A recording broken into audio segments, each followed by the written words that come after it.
We are live. All right. Welcome, everybody, to this very timely webinar. We're going to talk about transparency on transparency. The EU AI Act's Article 50 rules on transparency obligations have just come into force just over a week ago. And already there are interesting developments, uh, unique technical approaches, and lots of questions. And in order to tackle this topic, I have with me today two real experts. Patrick Sullivan, he's the VP of Strategy Innovation at Align, a cybersecurity auditor, and Shay Brown, who's the founder of Babel AI. Patrick, Shay, do you want to say a few words about your background? Shay, you want to kick things off? Would you prefer I did?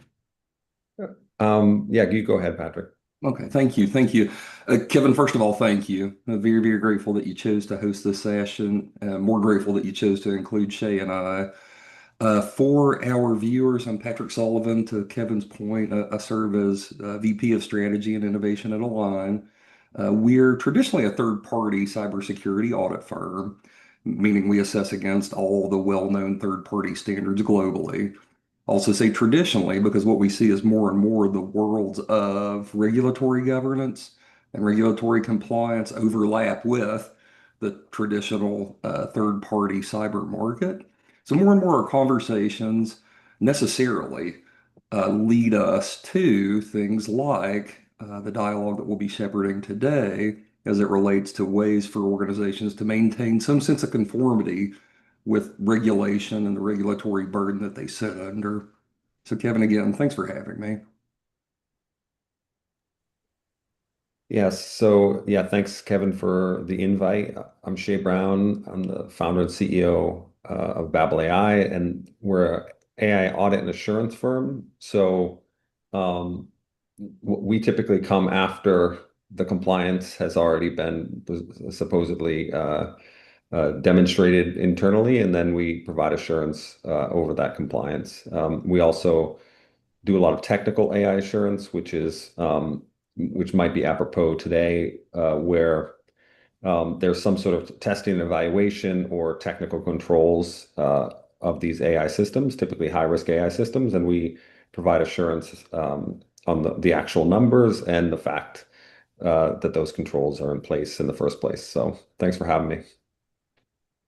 Great. So, uh, we'll dive right in and just talk about a few of the things that we've seen happening, and then we'll go into what Article 50 is really saying. And so the first thing I want to start here is that if you've been going around the internet in the last few days, you may have seen these three icons or badges starting to appear in various places. They're called just AI generated, and AI modified. And so they are the proposed voluntary labels that the EU Commission has released so that providers of content can mark whether something has been entirely AI generated or it's been modified by AI. And of course, the Commission provides also some guidance on what the difference between generated and modified really is. But I think we're all still a little puzzled. So I just put it up as an example here. So on the Modulus website and in our documentation, you will find the AI modified badge because, of course, we use AI to help us maintain and update our content, our web presence. And we specifically and consciously chose the AI modified badge rather than the more general AI one or the AI generated one, because that's how we work. We use AI in our process to build, update, and maintain our web presence and our documentation. Now, another topic of transparency or example of transparency that made the news in the last few days is that Anthropic has started watermarking text generated by its Claude AI system.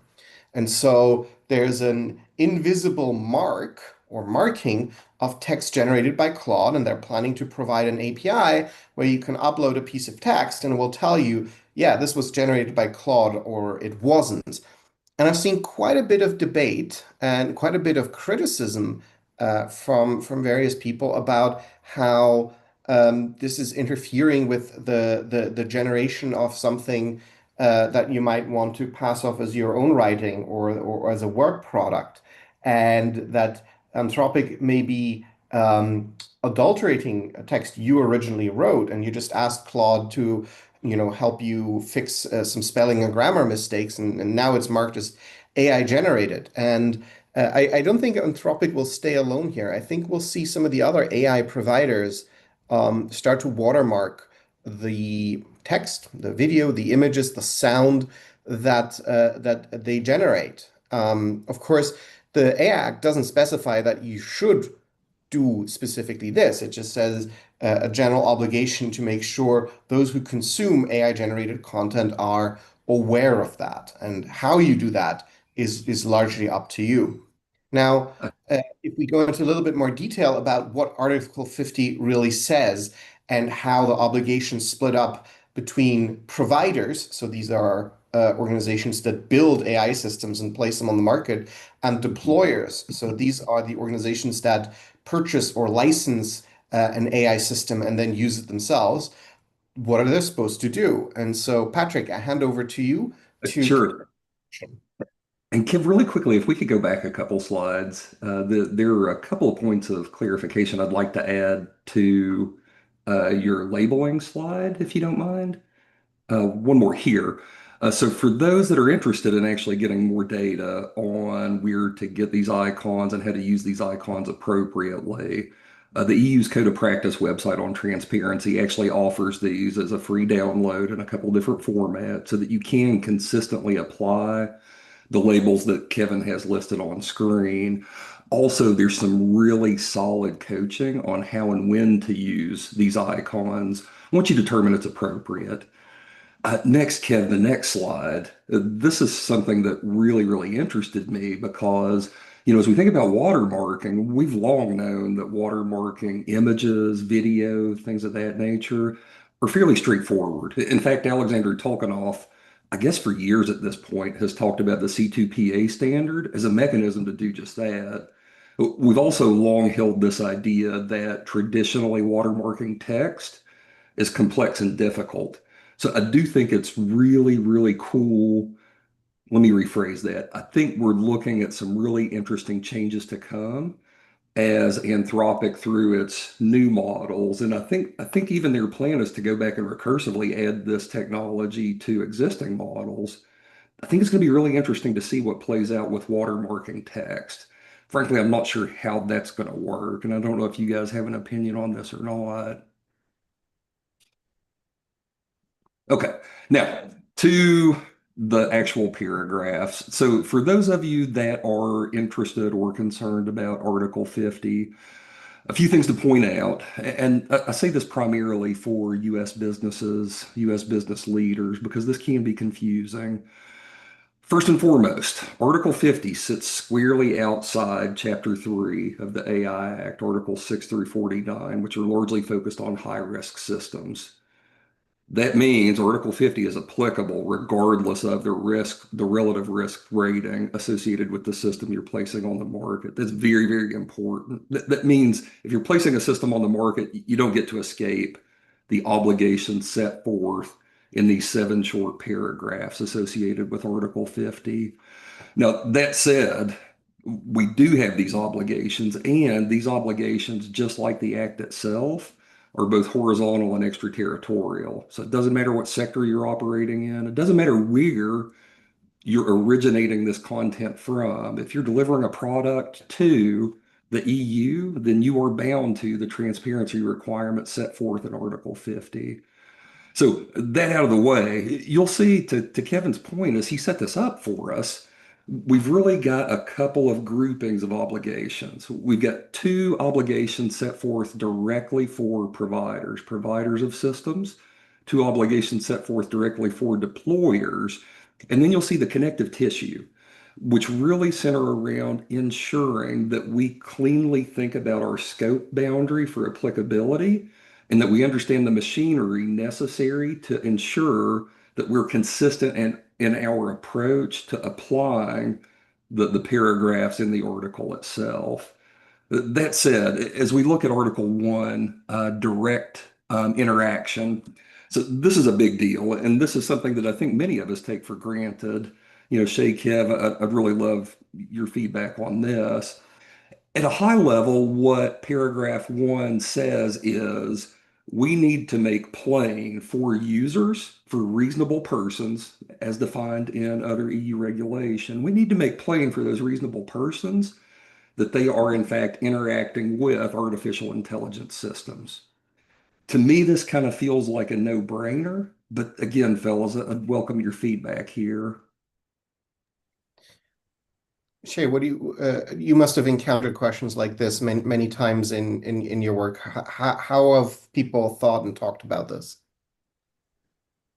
I mean, with a lot of fear, I think, Yeah. to be honest, because there's a lot of technical detail. I'll give you an analogy, actually, from a law that's been in place for a long time, which is New York City Local Law 144, which is supposed to alert um, people who are applying for jobs that AI is going to be used in that. So if this is a transparency obligation, it's been enforced for years. It has not really been enforced very much, but it's been enforced for a long time.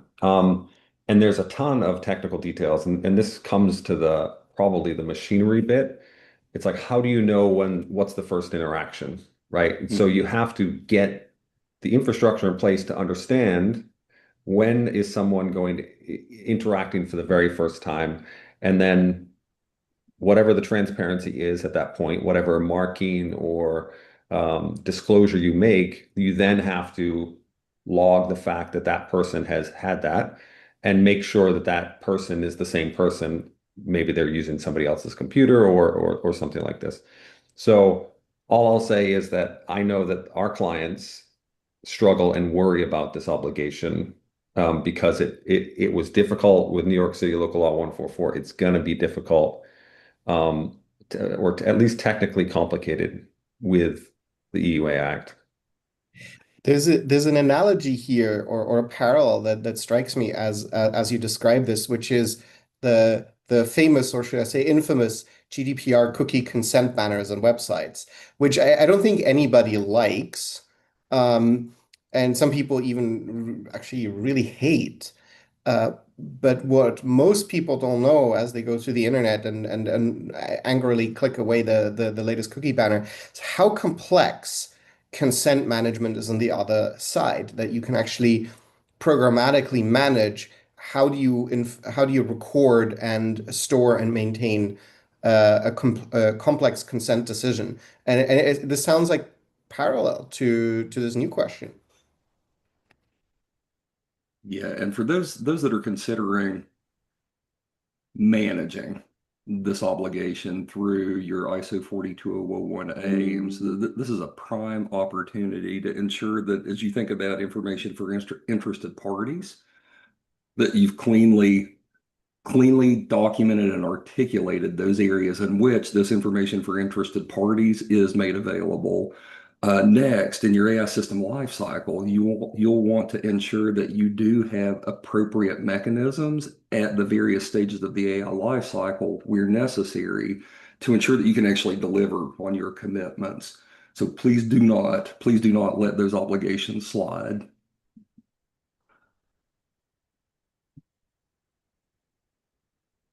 Shay, And Kevin, synthetic. Oh, go ahead. Go ahead. sorry, do you want to respond here?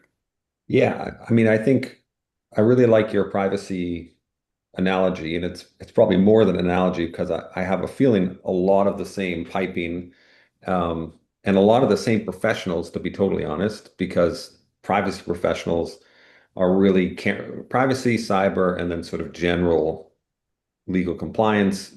Of course, everybody has to be involved, but privacy really is pushing a lot of this in companies, at least that we interact with. And so I have a feeling that a lot of the same kind of mechanisms are going to be reused and repurposed. I suspect you're right there, and there's maybe a whole tech stack waiting to be invented or maybe rolled out. Maybe some companies are already been building towards this moment. Um, Patrick, do you want to take us through synthetic content marketing, Sure. marking? Marketing, of course, Kevin. Unfortunately, we've really talked a little bit about this thus far, and that is really the obligation from providers that they are marking synthetic content in a meaningful way. As we talked about just a moment ago with traditional images, video, this becomes a little bit more straightforward with the work that's been done with C2PA. I think for me, the unanswered riddle has been how we address watermarking text, which again is why the Anthropic um, announcement is so important. I mean, I really do think that's going to change the game in a lot of ways. Do you think it changes the game just because it's Anthropic doing it? Because of course, watermarking text is has been around, and I remember OpenAI tried to roll out something like that, I believe 2 years ago, and it didn't work as well as maybe it does now, and people were quite critical. Well, I think it's going to change the game for a number of reasons, but yes, I think this is an area we're in, uh, be it because of egos, be it because of something else, where I think we'll find not necessarily providers, maybe more so deployers, gaming the system, if you will, Mhm. to ensure that what they wish to pass off as their own for one reason or another actually stands a chance of being passed off. One of the things that I think will be really interesting to see over the coming months is what happens with the desktop publishing industry as we think about the number of books, audiobooks, things like that that have been written and produced over the past year. I think it's going to be fun. I really do. Well, I think one of the industries that's going to get hit hard, and I'd love your input of this, is the legal industry, because in many countries it is either against the law or against professional conduct to prepare briefs for court using AI. And if there's now watermarking in many of those submissions, that's going to lead to some interesting incidents. Yeah, I mean, there's going to be an arms race, I think, of people just getting around this. And I think that's going to continue for quite a long time. It is, it's very difficult, especially with text, I think, to not have pretty straightforward workarounds. It's not like, it's not like images where you're going to always have residuals that you could potentially detect, or if you get really careful forensics on it, that you'll be able to recognize that, oh, this was modified, even with the workarounds. But text, it's going to be a lot easier to find that workaround. And so, but not everybody will be as aware of it. So, Kevin, you're right. I think people might not even recognize that watermarking exists, and just accidentally put that in, even if it is, as you say, just checking grammar or doing something silly that's fairly straightforward and wouldn't, I think, to a reasonable person be considered substantially modifying or generating, might end up getting hit by this watermarking. Mhm. Because I will say there are four criteria, and I had to write these down so that I could remember them. Four criteria for this. That is, watermarking has to be effective, interoperable, robust, and reliable. That is hard to strip, that works across systems, resists tampering, and is applied consistently every single time. So, so clearly the provider duties are easy to meet. So we can move straight on to the deployer duties. So if you subscribe to or license one of those AI generated, whatever it is, platforms, what do you need to Mhm. do? Yeah, and with deployers, really, the deployers are the gatekeepers to the community at large. They're that interface between worlds, if you will. And so their duties should not be taken lightly. As we look at the first duty of deployers as it relates to being very plain, very transparent about the use of emotion and biometric systems, I think for the deployers on the call, the thing to recognize here is that this is where we really have the first crossover with what could be considered special category data from GDPR. And so this is really where we have our first connection to additional regulation, to obligation from additional regulation that will sit on top of us. The reality is, from Article 99, as we think about damages, as we think about um, potential harms that could befall our organization for operating out of alignment with the regulation. It's really through the emotion and biometric systems that we see the first opportunity to drag in additional regulation as a burden for our organization. So I think this area becomes imperative. It becomes absolutely critical that if we are deploying these systems, we've got good mechanisms in place to understand the risk that we're taking on as an organization and the risk that we're imparting into the community at large by deploying these systems. By the way, for our audience here, if you have questions for Shay or Patrick, please type them into the chat and I'll read them out and you'll get an answer from them. Um, Thinking now about the third layer here, the connective tissue. One of the things that the AI Act um, canonizes, solidifies, is that providers and deployers, as categories in business and a transaction, have obligations towards each other. That it's not one way. It's not if you license the AI software, the AI chatbot from a provider, that they have obligations towards you and but you have none towards them. And the A Act makes it clear. Now, this goes both ways. And in the case of Article 50, there's a third category, which is with the deployer's customer or audience. So walk us through the connective tissue. Well, and essentially what the connective tissue says is no one is out of scope. Regardless of where we sit in the ecosystem, we have an obligation to transparently share information with one another, provider to provider, provider to deployer, deployer to deployer. Ultimately, paragraphs 1 through 4 apply equally to all. As we get to the end of Article 50, what we'll see is there is more reference to shore up the open loops, if you will, from the article itself to the code of practice, which I think becomes critically important for those that are bound, that are responsible for honoring the commitments set forth in Article 50. So we're talking about Article 50 of a European law, but you both sort of already touched on this. This is not a sort of domestic Yeah. issue. This is affecting tech globally, right? We had the example of Anthropic complying with it very publicly and talking about it. So maybe Shay, if you can say a few words how an American company or just a non-European company should think about this. Can they ignore it? No, I'm absolutely not. I think just like GDPR, it's going to be very difficult on the open web. If you have a like B2C product or you have a sort of a global organization, it's going to be very difficult to avoid this. And it's would probably take a lot more work than it would to comply, I think. Um, and even in the B2B context, unless you don't care at all about selling into Europe, you're going to have to worry about it. And then even then, in a lot of cases, European citizens will end up using that service in some way or another if it's a B2B. And so you can't know or it's difficult to know.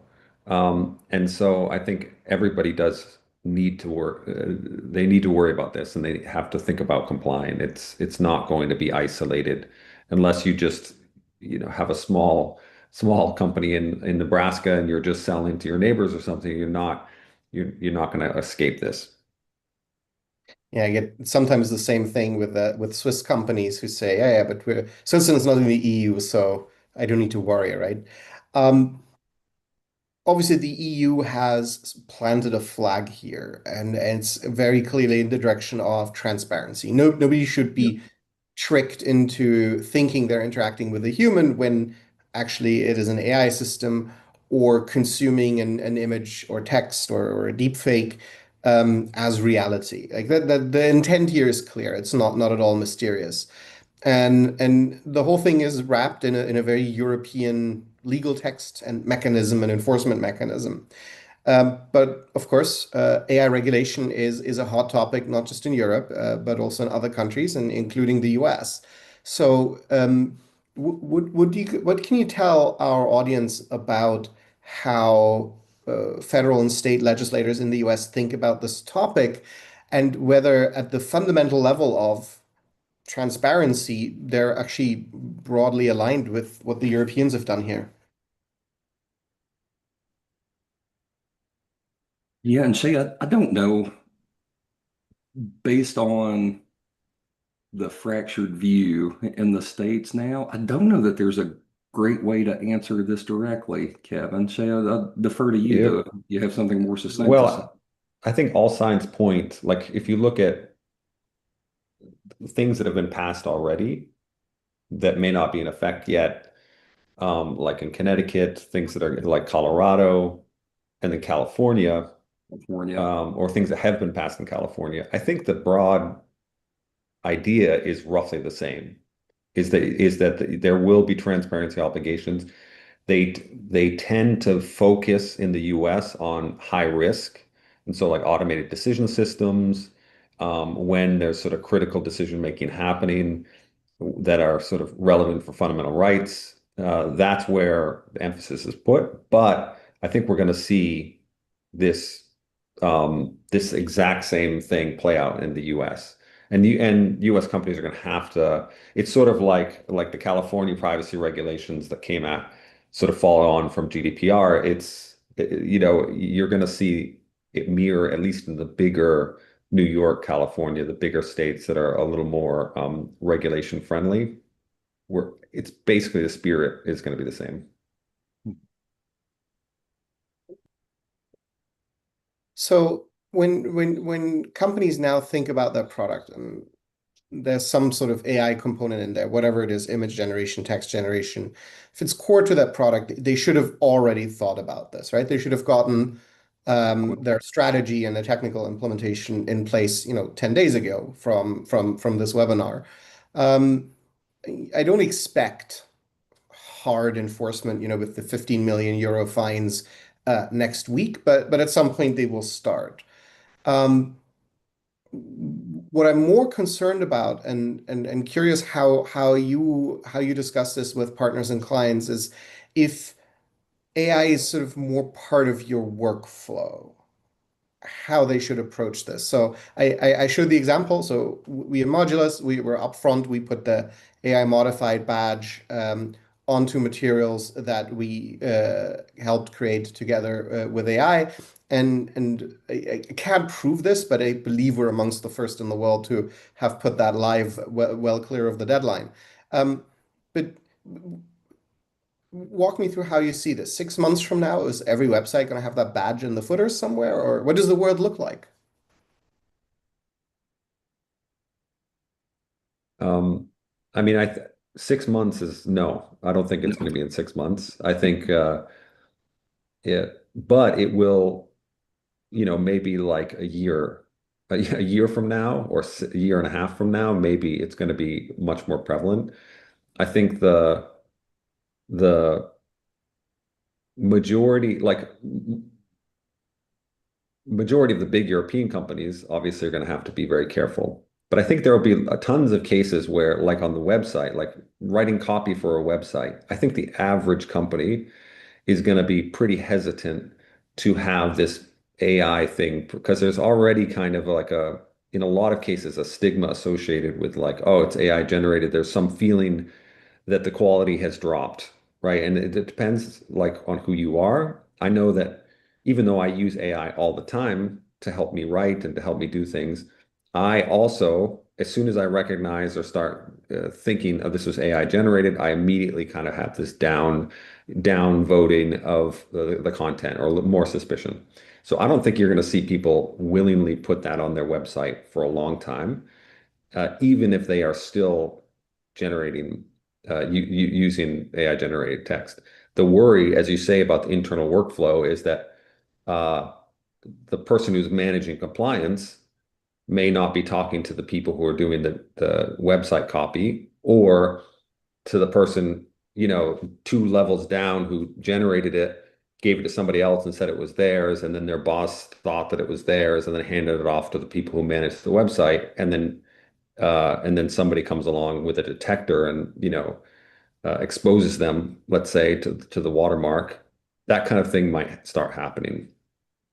Yeah, Shay, I agree with you. As we think about paragraph 4, there really are two exclusions with deep fakes if we're dealing with satire, pure fiction, a work of art.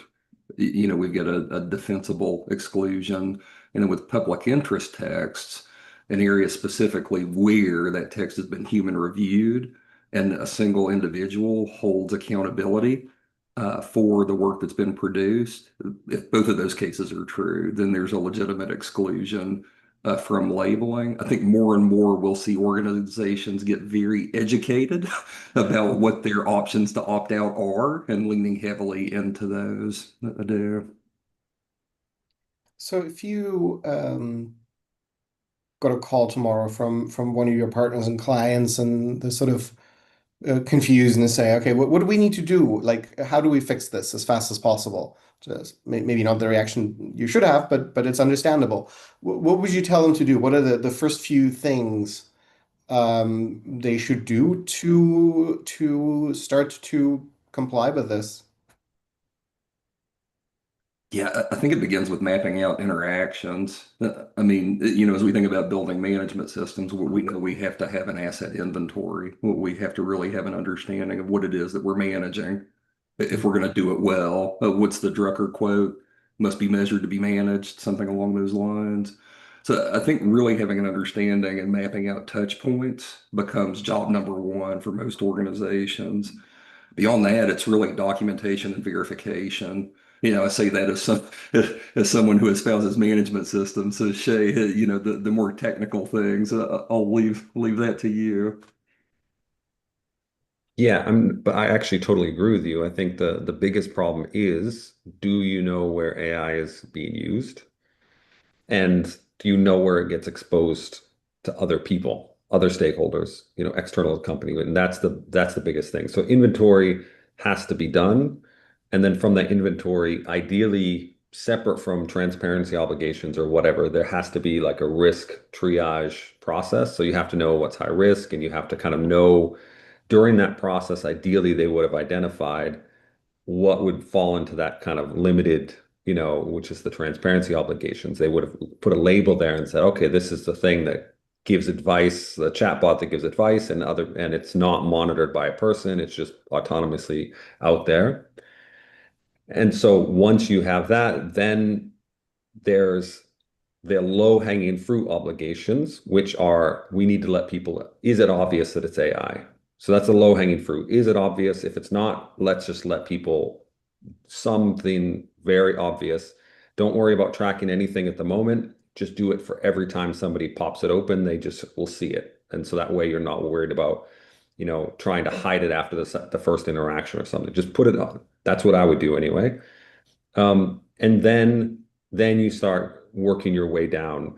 Now, I have clients that are in high risk categories like hiring or education. And so the things that I worry about is this emotion and biometric system stuff, where there's going to be some nuances about, you're analyzing video, maybe it's a video interviewer. What are you getting out of there for signals? Could some of them potentially be considered emotion detection, right? And that's one where obvious, like, that's not allowed, period, and so that's a thing that shouldn't be on the market at the moment anyway, right? And then there's like the nuances of maybe, um, maybe there's inferring some other kinds of things that potentially could get you in trouble. And so Shay, that's kind of what I would do. we actually saw this with the certification provider that tracks eyes. Your eyes look off screen or look out of frame too frequently. You get a warning. If you do that too many times, then you fail the exam. I'm sure that humans can fill that role, but in instances where they aren't, where it's an algorithm filling that role, I think some serious investigation needs to be done by the organization, not regulators. Yeah. All right. This is a rapidly evolving topic, and I'm sure we'll have more discussions on it in the coming months and years to see how the market evolves, how enforcement happens. And so let's close it here for today. And before we take off, Patrick Shade, you want to say a few words about where folks can find you and ask for help and guidance?